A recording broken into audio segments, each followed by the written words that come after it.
Bom, então hoje nós estamos na segunda parte, né? A segunda semana que nós estamos estudando o último capítulo do livro Paulo e Estevão. É o capítulo 10 da segunda parte, que se chama Ao Encontro do Mestre. A gente, na semana passada, viu que Roma, né, a capital do Império Romano, está passando já por uma série de momentos na história do cristianismo em que se intensificam as perseguições, as crueldades. Paulo já estava fazendo a viagem que ele pretendia fazer, né, para a Espanha. Quando ele é avisado da prisão de João, ele volta da Espanha por conta dessa carta de Pedro a ele, né, e se mobiliza para conseguir a liberdade de João. E terminou no domingo passado, quando ele consegue, através da intercessão, conversando com pessoas, inclusive que alguns dos outros seguidores do Cristo julgaram talvez inconveniente, talvez inadequada aquele pedido, aquela pessoa, a Popeia Sabina, né? Mas ele mostra, né, a importância de se recorrer até para poder dar oportunidade mesmo a pessoas que não estão tão alinhadas, né, com a vida num caminho certo, mas a possibilidade até de fazer o bem por conta da influência dele. Então ele consegue a libertação de João e termina então, na semana passada, ele justamente assim que ele consegue a libertação de João, ele já convence João que ele tem que voltar para o Oriente. Então ele encaminha João de volta a Jerusalém e termina aqui falando, né, em fim de junho de 64, 1900, olha eu, junho de 64, e eles permanecem em Roma, Paulo, Lucas, né, e outros, para a boa batalha que eles ainda seguem em nome do Evangelho. Boa noite, Ádila. Boa noite, Bruna. Oi, gente. Boa noite. Então vamos lá. Então a gente dando sequência justamente nesse ponto. Quanto mais sombrios os horizontes, mais coeso se tornava o grupo de irmãos na fé em Cristo Jesus. Multiplicavam-se as reuniões dos cemitérios distantes e abandonados. Naqueles dias de sofrimento, as pregações pareciam mais belas. Paulo de Tarso e os cooperadores desdobravam-se em edificações espirituais, quando a cidade foi sacudida de súbito por espantoso acontecimento. Então, isso que inclusive vai narrar aqui é um acontecimento histórico na humanidade que aconteceu justamente nessa época em que Paulo estava lá em Roma, né? Na manhã de 16 de julho de 64, irrompeu violento incêndio nas proximidades do Grande Circo, abrangendo toda a região do bairro localizado entre o Célio e o Palatino. Então são regiões ali de Roma que teve um grande incêndio, inclusive, né, o incêndio que a gente conhece como o incêndio Nero, que era o imperador da época, incendiou Roma. Era um imperador tido como louco, como satânico, como alguém que era muito voltado, né, a atitudes totalmente voltadas para o mal. E foi justamente nessa época que aconteceu isso. Logo depois, então, que João partiu para Jerusalém, um grande incêndio tomou conta ali da cidade. O fogo começara em vastos armazéns repletos de material inflamável e propagara-se com rapidez assombrosa. Debalde foram convocados os operários e homens do povo para atenuar-lhe a violência. Em vão, a turba numerosa e compacta movimentou recursos para aliviar a situação. As labaredas subiam sempre, alastrando-se com furor, deixando montões de escombros e ruínas. Roma inteira acudia a ver o sinistro espetáculo. já empolgada pelas suas paixões ameaçadoras e terríveis. O fogo, com prodigiosa rapidez, deu volta ao Palatino e invadiu o Velabro. Então está falando de regiões de Roma, né? O Palatino, existia uma região lá onde chamavam as Sete Colinas, que eram, o Palatino, inclusive era um monte, né? Então deu a volta já nesse monte e já estava invadindo outra região ali da capital do Império. O primeiro dia findava-se com angustiosas perspectivas. Então esse incêndio, inclusive, durou dias, que incendiou, acabou com o Império, com a capital do Império. O firmamento cobria-se de fumo espesso, iluminando-se grande parte das colinas com o clarão odioso do incêndio terrível. As elegantes construções do Aventino e do Célio pareciam árvores secas de floresta em chamas. Acentuara-se a desolação das vítimas da enorme catástrofe. Tudo ardia nas adjacências do fórum. Começou o êxodo das infinitas dificuldades, com infinitas dificuldades. As portas da cidade congestionavam-se de pessoas tomadas de profundo terror. Animais espavoridos corriam ao longo das vias públicas, como acossados por perseguidores invisíveis. Prédios antigos de sólida construção ruíam com um sinistro estrondo. Todos os habitantes de Roma desejavam distanciar-se da zona comburente. Ninguém mais se atrevia a atacar a fogueira indômita. O segundo dia apresentou-se com o mesmo espetáculo inesquecível. Os populares desistiram de salvar alguma coisa. Contentavam-se em poder enterrar os mortos sem conta, encontrados nos locais de possível acesso. Imaginem o que foi esse incêndio, né? Algo devastador, como está descrevendo aqui, e estavam somente no segundo dia, né, desse acontecido. Esse incêndio durou uma semana, mais ou menos. Dezenas de pessoas percorriam as ruas em gargalhadas de horrível acento. A loucura generalizava-se entre as criaturas mais impressionáveis. Quer dizer, tomou né, características, inclusive, que as pessoas, algumas que eram mais frágeis, né, tendiam à loucura, né? Tanto é, descrevendo isso, passavam dando gargalhada na rua com tudo aquilo acontecendo. Macas improvisadas conduziam feridos sem destino certo. Longas procissões invadiam os santuários para salvar as suntuosas imagens dos deuses. Então, né, religiosamente, né, existiam os deuses que o povo cultuava, né? E o que eles tentavam fazer, inclusive, é salvar as imagens dos deuses, né? Isso, inclusive, era algo também que Moisés, lá na Palestina, já começou a mudar esse panorama da humanidade, né? Porque antigamente o mundo era politeísta, acreditavam-se em vários deuses, né? Então você tinha que venerar e cultuar o deus, o Júpiter, a deusa tal, ao deus tal. E cada região da humanidade eram seus deuses, né? Então, a mitologia grega e os romanos e os nórdicos e os hebreus foram os primeiros, então, a receber a mensagem, através de Moisés, de que Deus, o Criador de tudo, era um só.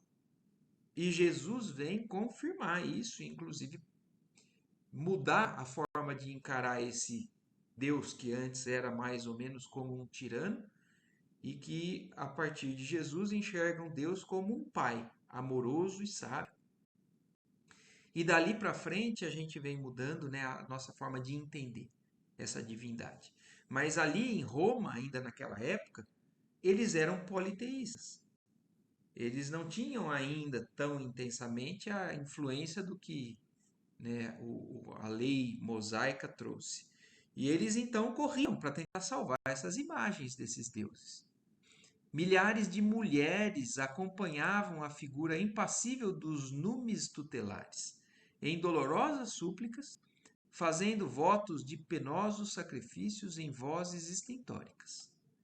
Homens piedosos apanhavam, no remoinho das multidões estonteadas, as crianças massacradas ou apenas feridas. Toda a zona de acesso à Via Ápia, em direção à Alba Longa, estava entupida de retirantes apressados e desiludidos. Então imagina a correria, né, para fugir, para esvaziar Roma, para se salvar, né, quem ainda estava na região. Centenas de mães gritavam pelos filhinhos desaparecidos e, não raro, tomavam-se providências à pressa para socorrer as que enlouqueciam. A população em peso desejava abandonar a cidade ao mesmo tempo. A situação tornara-se perigosa. A turba amotinada atacava as liteiras dos patrícios. Então aí até os mais simples começaram a atacar os... É o que acontece também nas catástrofes, né, aqui, hoje nos tempos modernos, né? A gente vê as pessoas saqueando as lojas, aproveitando para ou exteriorizar o lado menos digno, ou para se salvar, né, para se sustentar, para levar recursos numa situação como essa. Então eles era esse quadro, né, de insanidade, de muitos enlouquecidos ali, desesperados, né? Somente os cavaleiros desassombrados conseguiam romper a mole humana, provocando novas blasfêmias e lamentações. O fogo já havia devorado quase totalmente os palacetes nobres e preciosos das Carinas e continuava destroçando os bairros romanos, entre os vales e as colinas, onde a população era muito densa. Durante uma semana, dia e noite lavrou o fogo destruidor, espalhando desolações e ruínas. Das 14 circunscrições em que se dividia a metrópole imperial, apenas 4 ficaram incólumes. Então, olha isso, uma semana se passou, o Império Romano era dividido em 14, né, como se fossem bairros, e apenas desses 14, 4 não foram atingidos. Então, 10, muito mais, né, do que a metade da capital, tinha sido invadida pelo grande incêndio. E o incêndio que ficou realmente marcado na história. 3 eram um aluvião de escombros fumegantes, e as outras 7 conservavam tão só alguns vestígios dos edifícios mais preciosos. Então, olha isso. Só poucas coisas restaram dessas 10 regiões ali de Roma. O imperador estava em Antium também chamado, né? Quando irrompeu a fogueira por ele mesmo idealizada. Pois a verdade é que, desejoso de edificar uma cidade nova, com os imensos recursos financeiros que chegavam das províncias tributárias, projetara o incêndio famoso, assim vencendo a oposição do povo, que não desejava a transferência dos santuários. Então, olha o contexto histórico. Por que aconteceu isso, né? A gente começa a entender melhor. Nero, né, que era o imperador, com essas ideias magnânimas, né, e tresloucadas, ele era uma pessoa que tinha o poder, né, mas ele tinha um limite, que era o povo. E o povo, nessa crença, né, dos santuários e tudo mais, quando Nero falou que queria montar uma nova cidade, queria refazer tudo. Porque muito dinheiro chegava das províncias. Então, vocês se lembram, né, da história. Por que Roma estava na época do Cristo Romanos? E por que eles coletavam impostos? Porque eles eram dominadores do mundo. E todos os locais os que eles invadiam, eles dominavam e falavam, vocês trabalham e pagam para a gente. Os impostos são para a capital do império. Então, a quantidade de dinheiro que chegava para o imperador era possível de se fazer o que quisesse. Só que Nero, com a ideia de fazer uma cidade do jeito que ele queria, encontrou resistência. E aí, para continuar com o seu plano? Ah, vou tacar fogo na cidade, provocar um grande incêndio, eu acabo com a cidade. Aí eles não têm o que falar, eu vou reconstruir do jeito que eu quero. E foi assim que aconteceu. Ele mesmo projetou, teve a ideia, né, planejou o incêndio, se retirou da cidade e algumas pessoas então desencadearam isso. Além dessa medida de ordem urbanística, o filho de Agripina, então Nero, né, que é o filho de Agripina, caracterizava-se em tudo pela sua originalidade satânica. Presumindo-se genial artista, não passava de monstruoso e histrião, assinalando a sua passagem pela vida pública com crimes indeléveis e odiosos. Não seria interessante apresentar ao mundo uma Roma em chamas? Quer dizer, olha a ideia, né? O mundo tem que conhecer, né? Uma cidade, a cidade que é tida como a coisa mais fantástica que existe no mundo naquele tempo, tanto é que o próprio Paulo tinha o desejo de conhecer a capital romana, a capital do Império Romano, né? E próprio Pedro também, quando chega na capital, fica maravilhado com o que a humanidade foi capaz de fazer. Mas Nero, com essas ideias, então resolve fazer aquela cidade inteira pegar fogo. Nenhum espetáculo a seus olhos seria inesquecível como esse. Depois das cinzas mortas, reedificaria os bairros destruídos. Seria generoso para com as vítimas da imensa catástrofe.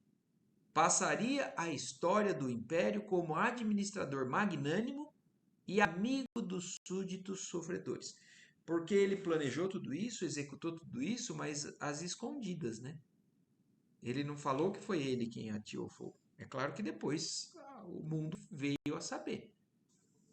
Mas na época não sabiam quem tinham provocado o incêndio. Até porque vocês vão ver o que ele faz agora daqui para frente, né?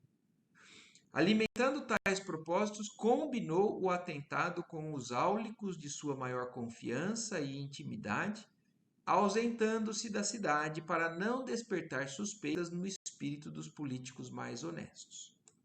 Entretanto, não pudera prever ele próprio a extensão da espantosa calamidade. Então ele não imaginava que tomaria o vulto que tomou. O incêndio tomara proporções indesejáveis. Seus conselheiros menos dignos não puderam pressentir a amplitude do desastre. Arrancado à pressa dos seus prazeres criminosos, o imperador chegou a tempo de observar o último dia de fogo, verificando o caráter da medida odiosa. Dirigindo-se a um dos pontos mais elevados, contemplou o montão de ruínas e sentiu a gravidade da situação. O extermínio da propriedade particular atingira proporções quase infinitas. Não se pudera prever tão dolorosas consequências. Reconhecendo a irritação justa do povo, Nero procurou falar em público, esboçando algumas lágrimas na sua profunda capacidade de dissimulação. Olha isso, foi lá mostrar sensibilizado com o que tinha acontecido. Prometeu auxiliar a restauração das casas particulares, declarou que compartilhava do sofrimento geral e que Roma se levantaria novamente sobre os escombros fumegantes, mais imponente e mais bela. Imensa multidão ouvia-lhe a palavra, atenta aos seus mínimos gestos. O imperador, na sua mímica teatral, assumia atitudes comovedoras. Referia-se aos santuários perdidos, debulhado em pranto. Olha isso. Porque o que ele queria era justamente conseguir acabar com os santuários, que era o que prendia o povo assim, ao intento de manter a cidade do jeito que ela estava. E ele chorava, se sensibilizando, falando que estava muito tocado com o que tinha acontecido. E invocava a proteção dos deuses a cada frase de maior efeito. A turba sensibilizara-se. Jamais o César se mostrara tão paternalmente comovido. Não seria razoável duvidar das suas promessas e observações. Em dado instante, a sua palavra vibrou mais patética e expressiva. Comprometia-se solenemente com o povo a punir inexoravelmente os responsáveis. Olha o grau, né, de dissimulação dele. Procuraria os incendiários, vingaria a desgraça romana sem piedade. Rogava mesmo a todos os habitantes da cidade que cooperassem com ele, procurando e denunciando os culpados. Nesse ínterim, quando o verbo imperial se tornara mais significativo, notou-se que a massa popular se agitava estranhamente. Maioria esmagadora irmanava-se agora num grito terrível. Cristãos às feras. Às feras. Então, olha isso que aconteceu nessa época. Os culpados por tudo isso que Nero planejou e executou, acabaram, a própria multidão julgou a responsabilidade aos cristãos. Por quê?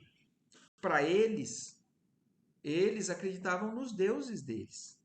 Os cristãos, falando que o Deus é outro, é um só, e o Cristo, que para eles era um falso Cristo, um falso Messias, um falso Deus, assim, é por causa deles. Eles estão ofendendo aos deuses e eles, então, são os responsáveis por isso que está acontecendo com a nossa humanidade. O filho de Agripina encontrara a solução que procurava. Então, olha, nem ele tinha pensado em culpar os cristãos. Foi a própria multidão que começou a acusar e aí ele, pronto, né? Achou a solução para aquilo que ele não tinha ainda. Ele que procurava, em vão, no espírito superexcitado, as novas vítimas de suas maquinações execrandas, às quais pudesse atribuir a culpa dos sucessos lamentáveis, viu no brado ameaçador da turba uma resposta às suas próprias cogitações sinistras. Nero conhecia o ódio que o vulgo votava aos seguidores humildes do Nazareno. Os discípulos do Evangelho mantinham-se alheios e superiores aos costumes dissolutos e brutais da época. Não frequentavam os circos, afastavam-se dos templos pagãos, não se prosternavam diante dos ídolos, nem aplaudiam as tradições políticas do império. Então, aos olhos deles, tanto dos imperadores quanto da multidão que tinha suas crenças, os cristãos eram os que iam contra tudo. Além disso, pregavam ensinamentos estranhos e pareciam aguardar um novo reino. O grande histrião do Palatino sentiu uma onda de alegria a invadir-lhe os olhos míopes e congestos. A escolha do povo romano não poderia ser melhor. Os cristãos deviam ser mesmo os criminosos. Sobre eles deveria cair o gládio vingador.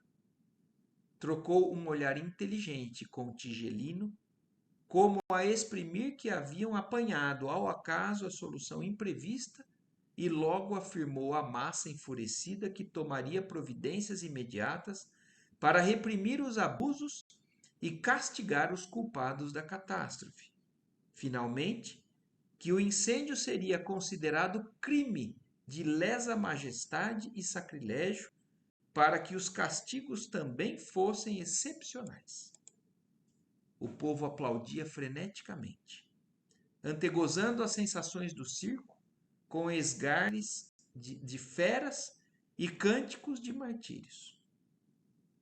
A nefanda acusação pesou sobre os discípulos de Jesus como fardo hediondo.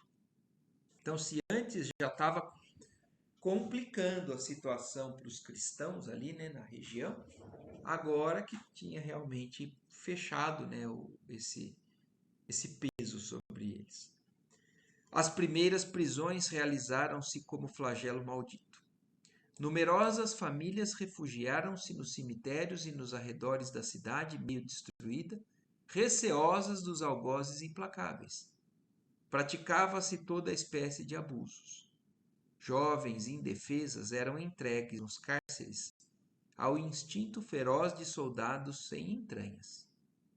Anciães respeitáveis conduzidos à enxovia sob algemas e pancadas. Os filhos arrancados do colo maternal entre lágrimas e apelos comovedores.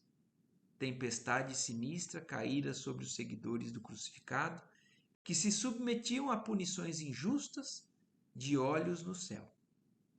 De nada valeram para Nero as ponderações dos patrícios ilustres, que ainda cultivavam as tradições de prudência e honestidade. Então, olha, ainda tiveram aqueles que tentaram convencer Nero de que aquilo era um abuso. Mas de nada valeram, né? Porque para Nero aquilo era o prato cheio, era o que ele precisava. Quantos se aproximavam da autoridade imperial com a valiosa contribuição de alvitres justos eram declarados suspeitos, agravando a situação. O filho de Agripina e seus áulicos imediatos deliberaram que se oferecesse ao povo o primeiro espetáculo no princípio de agosto de 64. Então, olha isso, o incêndio foi em julho. Em agosto iriam fazer um grande espetáculo, mas para isso eles tinham que reconstruir parte, né, do circo que tinha sido queimado. Como positiva demonstração das providências oficiais contra os supostos autores do nefando atentado. As demais vítimas, isto é, todos os prisioneiros que chegassem ao cárcere, depois da festa inicial, serviriam de ornamento aos futuros regozijos, à medida que a cidade pudesse recompor-se com as novas construções em perspectiva. Para isso, determinara-se a reedificação imediata do grande circo. Então, olha isso, todos que iam sendo presos, era como se fossem, né, animais que depois iam ser levados, né, para um espetáculo, para um sacrifício, para divertimento. Antes de atender às próprias necessidades da corte, o imperador desejava as simpatias do povo ignorante e sofredor, alimentando o que pudesse satisfazer seus estranhos caprichos. Então, de certa forma, isso era só uma imposição e um abuso por parte do imperador, né, dos governantes. Não, a multidão se divertia com o que aconteciam nesses circos, né, no circo romano. A primeira carnificina, porque isso acontecia antes com os escravos, né? Os espetáculos eram com os escravos, com feras, apresentações traziam leões da África e os leões eram para mostrar uma caçada, né, que acontecia nas selvas. Então, soltavam o escravo e soltavam o leão e viam um leão comendo aquele que era julgado ser merecedor de ser atração num espetáculo como esse. E nesse momento da história, os cristãos passaram a ser também utilizados. Então, ou era escravo, ou eram criminosos, ou eram cristãos. A primeira carnificina destinada a distrair o ânimo popular foi levada a efeito em jardins imensos, na parte que permanecera imune da destruição, por entre orgias indecorosas de que participaram a plebe e a grande fração do patriciado que se entregara à dissolução e ao desregramento. É difícil da gente imaginar o grau, né, de atrocidades ou de coisas assim absurdas que aconteciam num lugar, num ambiente como esse.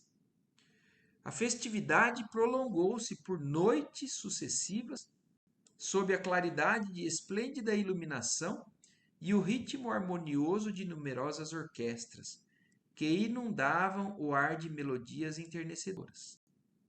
Nos lagos artificiais deslizavam barcos graciosos, artisticamente iluminados.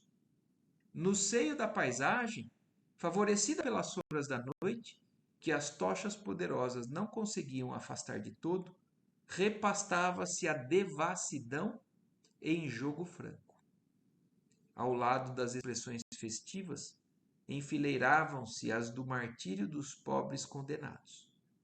Os cristãos eram entregues ao povo para o castigo que ele julgasse mais justo. Olha isso. Olha o tipo de divertimento. Então, os cristãos eram entregues ao povo para eles aplicarem a punição que eles achassem que deviam. É como se fosse um parque de diversões, que tem a banquinha do tiro ao alvo, a banquinha de não sei o quê. Olha o que eles vão descrever, o que tinham ali à disposição de poder fazer com os cristãos. Para isso, com intervalos regulares, os jardins estavam cheios de cruzes, de postes, de açoites, de numerosos instrumentos outros de flagelação. Então, é algo que a gente tem a coragem de falar que hoje a humanidade está pior, né? Do que antes. Gente, o que foi isso que aconteceu na humanidade naquela época, né?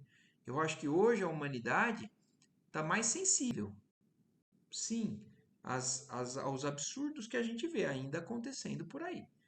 Mas as barbaridades que aconteciam naquela época, hoje a gente não tem mais a coragem de aceitar. Isso acontece isoladamente por parte de alguns espíritos ainda muito, talvez muito inferiores, que ainda passam por aqui, né? Mas não é nada parecido com isso. Havia guardas imperiais para auxiliarem as atividades punitivas. Em fogueiras preparadas, encontravam-se água e azeite fervente, bem como pontas de ferro em brasa para os que desejassem aplicá-las. Olha isso. Você passeia ali e fala assim, aqui tem um cristão, eu quero matar ele. Eu quero matar com o quê? Aí eu quero jogar um balde de água fervente. Aí eu quero espetar ele com essa lança que está aqui com a ponta vermelhinha. E isso era a distração. E eu ouso falar de nós. Porque a gente estava reencarnado naquela época. E aonde que a gente estava? Em que ponto, em que lado da moeda que a gente estava? Pode ser que a gente não tivesse encarnado naquele momento, naquele local. Existiam outros povos do mundo? Existiam. Mas é muito possível que algum de nós pudesse ter isso no passado. Os gemidos e soluços dos desgraçados casavam-se ironicamente com as notas harmoniosas dos alaúdes. Uns expiravam entre lágrimas e preces, aos apupos do povo. Outros entregavam-se estoicamente ao martírio, contemplando o céu alto e estrelado. A linguagem mais forte será pobre para traduzir as dores imensas da grei cristã naqueles dias angustiosos. Olha o que Emmanuel deixa claro aqui, ó. A linguagem mais forte será pobre para traduzir o que está sendo descrito aqui. O que esses cristãos desse princípio do cristianismo passaram naqueles dias. A gente não faz ideia do que nós temos hoje em mão por conta do sacrifício deles. Não obstante os tormentos inenarráveis, os seguidores fiéis de Jesus revelavam o poder da fé àquela sociedade perversa e decadente, afrontando as torturas que lhes cabiam. Interrogados nos tribunais em momento tão trágico, declaravam abertamente sua confiança em Cristo Jesus, aceitando os sofrimentos com humildade por amor ao seu nome. A maioria não negava. É isso que é o mais impressionante, porque na hora do desespero, na hora em que a nossa vida é colocada em risco, as nossas famílias são colocadas em risco, e que você tem a opção, por exemplo, de negar, porque era uma opção que eles davam. Abjura a esse que você está dizendo que é o Cristo, e é só se voltar aos nossos deuses novamente que você está livre. E não. Eles reafirmavam a fé e a confiança em Jesus e aceitavam o sofrimento que estava por vir, por amor ao nome de Jesus. Aquele heroísmo parecia acirrar ainda mais os ânimos da multidão animalizada. Inventavam-se novos gêneros de suplício. A perversidade apresentava diariamente números novos de venenosa facúndia. Mas os cristãos pareciam possuídos de energias diferentes das conhecidas nos campos de batalhas sanguinolentas. A paciência invencível, a fé poderosa, a capacidade moral de resistência assombravam os mais afoitos. Não foram poucos os que se entregaram ao sacrifício cantando. Muita vez, diante de tanta coragem, os verdugos improvisados temeram o misterioso poder triunfante da morte. Então, aquela postura dos cristãos chegou a promover espanto naqueles que estavam fazendo aquilo, porque eles desconheciam aquele tipo de reação. Era sempre uma reação de violência contra, de tentar resistir, de desespero, de gritaria. E os cristãos, eles se entregavam de maneira diferente. Como ele fala, não raro entravam alguns nos sacrifícios cantando. Terminada a chacina de agosto, isso foi em agosto de 64. Com grande entusiasmo popular, continuou a perseguição sem tréguas, para que não faltasse o contingente de vítimas nos espetáculos periódicos oferecidos ao povo em regozijo pela reconstrução da cidade. Quer dizer, acabou esse espetáculo que passaram-se dias, né, dessa maneira. Aí a multidão, o que continua fazendo, né, por parte dos governantes ali, né? Não, capturem mais. A gente precisa de mais para os próximos espetáculos, né? Diante das torturas e da carnificina, o coração de Paulo de Tarso sangrava de dor, porque Paulo estava ali e não tinha sido, né, na verdade, pego nessa primeira leva, não tinha acontecido nada com ele, mas ele estava acompanhando tudo aquilo que estava acontecendo. A tormenta operava confusão em todos os setores. Os cristãos do Oriente, em sua maioria, trabalhavam por desertar do campo da luta, forçados por circunstâncias imperiosas da vida particular. Então, alguns no Oriente estavam começando a desertar, a falar, não dá mais para ser cristão, vou voltar, vou negar, vou ser anônimo, mas eu não vou morrer. E o velho apóstolo, né, então, entretanto, unindo-se a Pedro, reprovava essa atitude. Então, tanto Paulo quanto Pedro, vendo, né, esses cristãos a voltarem atrás, assim, por parte da convicção deles, reprovavam essa atitude. À exceção de Lucas, todos os cooperadores diretos conhecidos desde a Ásia haviam regressado. Então todo mundo tinha voltado, fugindo de Roma. Só Lucas, Pedro e Paulo estavam ali. O ex-tecelão, todavia, fazendo causa comum com os desamparados, fez questão de assisti-los no transe inaudito. As igrejas domésticas estavam silenciosas, fechados os grandes salões alugados na Suburra para as pregações da doutrina. Restava aos seguidores do Mestre apenas um meio de se entreverem e se reconfortarem na prece e nas lágrimas comuns. Era as reuniões nas catacumbas abandonadas. Então foi um momento em que o cristianismo ficou realmente quieto, né? Sem muito barulho, porque senão iam ser capturados. Muitos voltaram para a Palestina e esses poucos que estavam tentando ali ajudar, nas catacumbas abandonadas eram onde eles conseguiam se encontrar.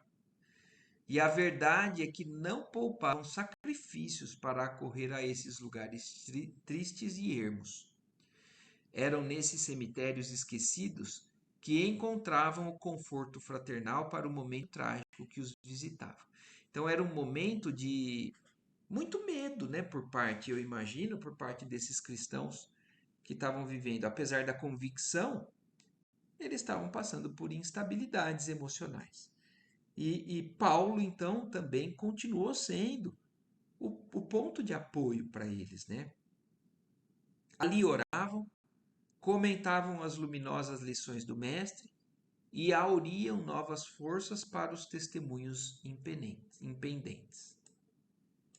Amparando-se em Lucas, Paulo de Tarso enfrentava o frio da noite, as sombras espessas, os caminhos ásperos.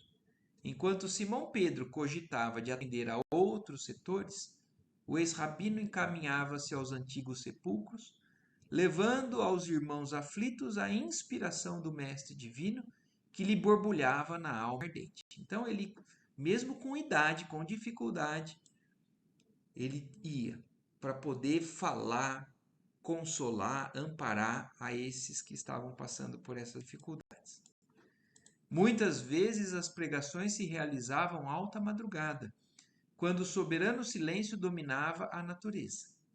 Centenas de discípulos escutavam a palavra luminosa do velho apóstolo dos gentios, experimentando o poderoso influxo de sua fé. Nesses recintos sagrados, o convertido de Damasco associava-se aos cânticos que se misturavam de prantos dolorosos. O Espírito santificado de Jesus, nesses momentos, parecia pairar na fronte daqueles mártires anônimos, infundindo-lhes esperanças divinas. Então, eles eram inspirados realmente pelo mais alto, né? Para poder passar a confiança necessária àqueles corações aflitos. 2 meses haviam decorrido após a festa hedionda e o movimento das prisões aumentava dia a dia. Então, eles ainda continuando a encher as prisões para os próximos espetáculos. Esperavam-se grandes comemorações. Alguns edifícios nobres do Palatino, reconstruídos em linhas sóbrias e elegantes, reclamavam homenagens dos poderes públicos. As obras de reedificação do grande circo estavam adiantadíssimas. Era imprescindível programar festejos condignos. Para esse fim, os cárceres estavam repletos. Não faltariam figurantes para as cenas trágicas. Projetavam-se naumaquias pitorescas, bem como caçadas humanas no circo, em cuja arena seriam igualmente representadas peças famosas de sabor mitológico. Então, olha isso, né? Nessas apresentações, como eu falei, né? Provavelmente as feras caçavam a essas iscas, né, que eram colocadas ali, e os caçadores também. Provavelmente se divertiam caçando, ao invés de caçar animais, caçavam cristãos. Então, perseguição, flechada, qualquer tipo de forma de representar uma conquista, um espetáculo. Os cristãos oravam, sofriam e esperavam. Certa noite, Paulo dirigia aos irmãos a palavra afetuosa no cemitério, no comentário do Evangelho de Jesus. Seus conceitos pareciam mais que nunca divinamente inspirados. As brisas da madrugada penetravam a caverna mortuária, que se iluminava de algumas tochas bruxuleantes. O recinto estava repleto de mulheres e crianças, ao lado de muitos homens embuçados. Depois da pregação comovedora, ouvida por todos, com os olhos molhados de lágrima, o ex-tecelão de Tarso perorava solícito. Sim, irmãos, Deus é mais belo nos dias trágicos. Quando as sombras ameaçam o caminho, a luz é mais preciosa e mais pura. Nesses dias de sofrimento e morte, quando a mentira destronou a verdade e a virtude foi substituída pelo crime, lembremos Jesus no madeiro infamante. A cruz tem para nós outros, uma divina mensagem. Não desdenhemos o testemunho sagrado quando o Mestre, não obstante imáculo, só alcançou neste mundo batalhas silenciosas e sofrimentos indefiníveis. Então, reafirmando o que ele mesmo ouviu de Gamaliel lá atrás, né? Se Jesus, que não tinha culpa de nada, se mostrou, né? Se apresentou sendo colocado na mão dessa multidão totalmente sem nenhum tipo, né, de virtude, sem nenhum tipo de sensatez, fazer o que fez com ele. Quem são os cristãos seguidores desse mestre que querem um sacrifício menor? Fortaleçamo-nos na ideia de que seu reino ainda não é deste mundo. Alcemos o espírito à esfera do seu amor imortal. A cidade dos cristãos não está na terra. Ela não poderia ser a Jerusalém que crucificou o enviado divino, nem a Roma, que se compraz em derramar o sangue dos mártires. Neste mundo, estamos em uma frente de combate incruento trabalhando pelo triunfo eterno da paz do Senhor. Não esperemos, portanto, repousar no lugar do trabalho e dos testemunhos vivos. Da cidade indestrutível da nossa fé, Jesus nos contempla e balsamiza o coração. Caminhemos ao seu encontro, através dos suplícios e das perplexidades dolorosas. Ele ascendeu ao Pai, do cimo do Calvário, nós lhe seguiremos as pegadas, aceitando com humildade os sofrimentos que, por amor, nos forem reservados. Então, olha, é uma visão muito diferente do que o próprio mundo, né, mostra para a gente. E então, qualquer momento de dificuldade que a gente possa passar na nossa vida, a gente pode lembrar e se apoiar, né, nessa fala de Paulo, porque realmente é um roteiro, né, a ser. Não a gente buscar, né, o sofrimento, mas quando a vida nos apresenta o sofrimento, que a gente consiga aceitar isso, né, como ele fala, com humildade, por amor a Jesus, né, e a Deus nosso Pai. O auditório parecia estático, ouvindo as palavras proféticas do apóstolo. Entre as lajes frias e impassíveis, os irmãos na fé sentiam-se mais unidos entre si. Em todos os olhares cintilava a certeza da vitória espiritual. Então, apesar do que eles sabiam que iam enfrentar com relação às dificuldades do mundo, né, da matéria, das vidas encarnadas, Paulo, com essa fala, com essa convicção dele, com essa fé dele, passou para eles essa confiança, né, da certeza da vitória espiritual acima de tudo. Naquelas expressões de dor e de esperança havia o tácito compromisso de seguir o crucificado até ao seu reino de luz. O orador fizera uma pausa, sentindo-se dominado por estranhas comoções. Nesse instante inesquecível, um magote de guardas rompeu afoito no recinto. O centurião, volúmneo, à testa da patrulha armada, fazia intimações em alta voz, enquanto os crentes pacíficos estarreciam surpresos. Então, naquele momento, surgiram os guardas e esse centurião, que era o comandante, né, o Volúmnio, fala: em nome de César, bradava o preposto imperial, exultando de contentamento, e ordenando aos soldados que fechassem o círculo em torno dos cristãos indefesos. Continuava gritando de modo espetacular: e que ninguém fuja. Quem o tentar, morre como um cão. Apoiando-se ao forte cajado, pois nessa noite não tivera a companhia de Lucas.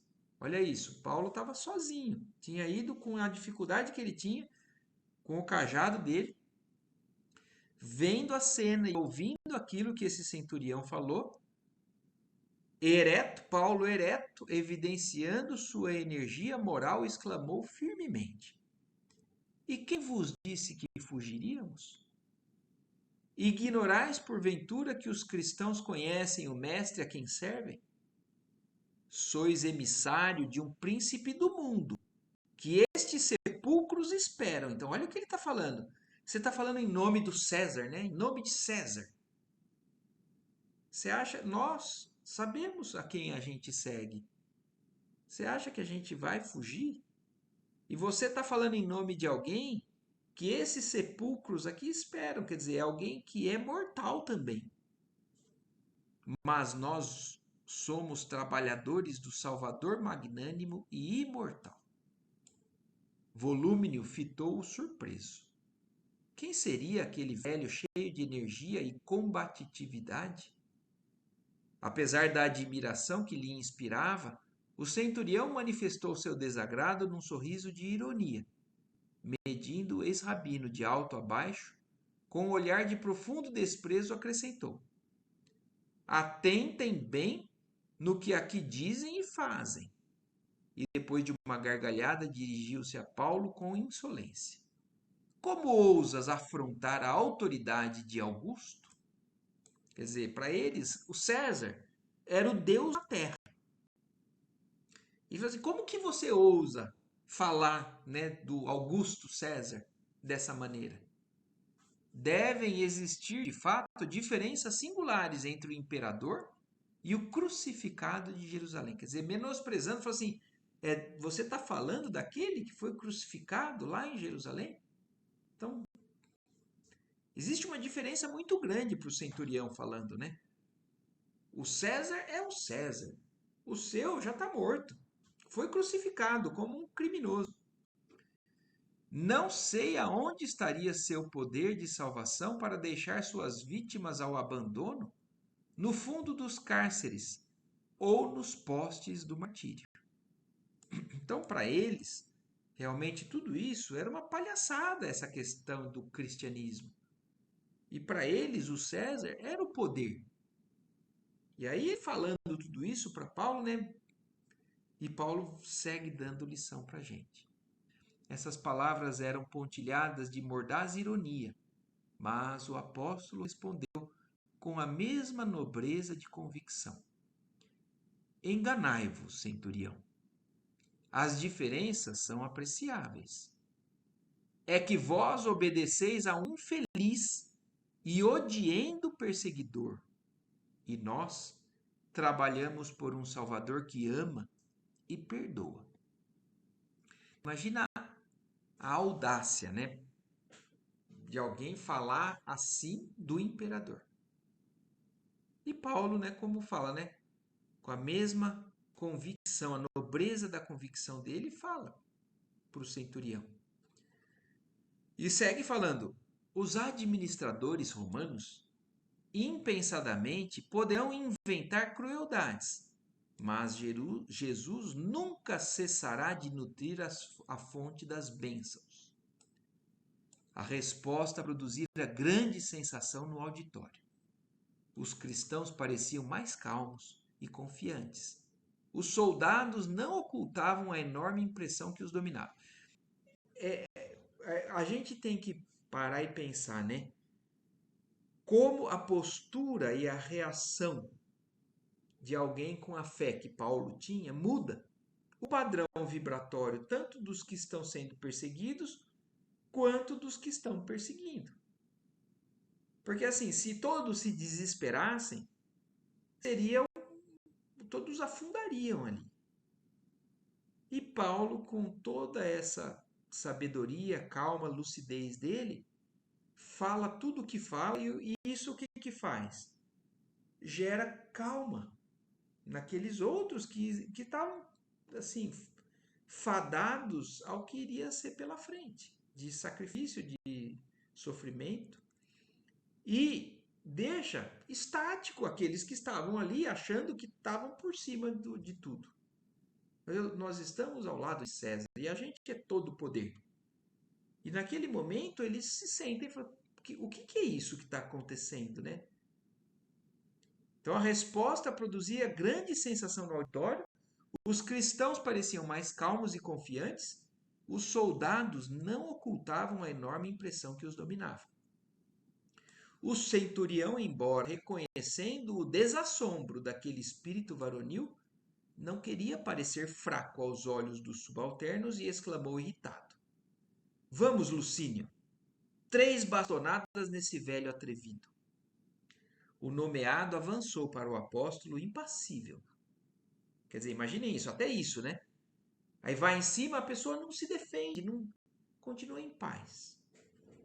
Ante a administração silenciosa dos presentes, o bastão zuniu no ar, bateu em cheio no rosto do apóstolo, que nem por isso se alterou. As 3 pancadas foram rápidas, no entanto, um filete de sangue lhe escorria da face dilacerada. O ex-rabino, a quem haviam tomado o cajado de apoio, mantinha-se de pé com certa dificuldade, mas sem trair o bom ânimo que lhe caracterizava a alma enérgica. Fixou os verdugos com firmeza e sentenciou. Então, olha a fortaleza que é Paulo. Então, depois de tudo aquilo, né, e vamos pensar, né? A gente agora que já acompanhou toda a trajetória dele, quantas vezes ele apanhou, quantas vezes foi apedrejado, quantas vezes ele foi preso.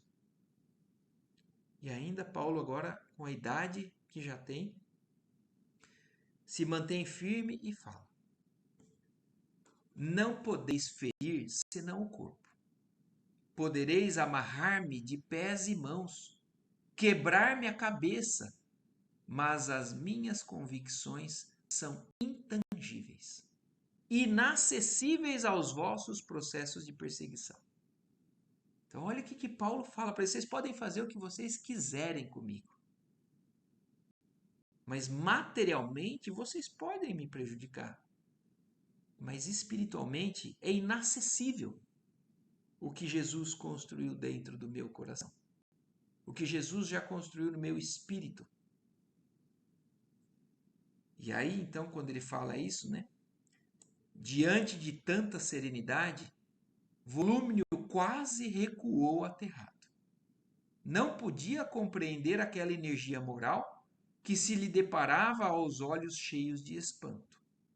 Começava a acreditar que os cristãos, desprotegidos e anônimos, retinham um poder que a sua inteligência não lograva atingir. Impressionando-se com semelhante resistência, organizou à pressa a fila dos pobres perseguidos, que humildes obedeciam sem vacilar. Então, aí ele não falou mais nada, meio que abalado, né, com aquilo, mas resolve cumprir aquilo que ele foi fazer. Manda então, vamos lá, vamos embora, chega de conversa, vamos na fila que nós vamos para o cárcere. O velho apóstolo Tarsense tomou lugar entre os prisioneiros sem trair o mínimo gesto de enfado ou rebeldia. Observando atentamente a conduta dos guardas, exclamou quando se deslocava o bloco de vítimas e verdugos ao primeiro contato com o relento frio da madrugada: Exigimos o máximo respeito para com as mulheres e crianças. Então, olha isso, ainda Paulo dá essa, né? Exigimos o máximo respeito com as mulheres e crianças. Ninguém ousou responder à observação, articulada em tom grave de advertência. O próprio Volúmnio parecia obedecer inconscientemente às admoestações daquele homem de fé poderosa e invencível. Olha a força moral, muito acima da força física. O grupo marchou em silêncio, atravessando as estradas desertas, chegando à prisão mamertina, quando listravam o horizonte os primeiros clarões da aurora.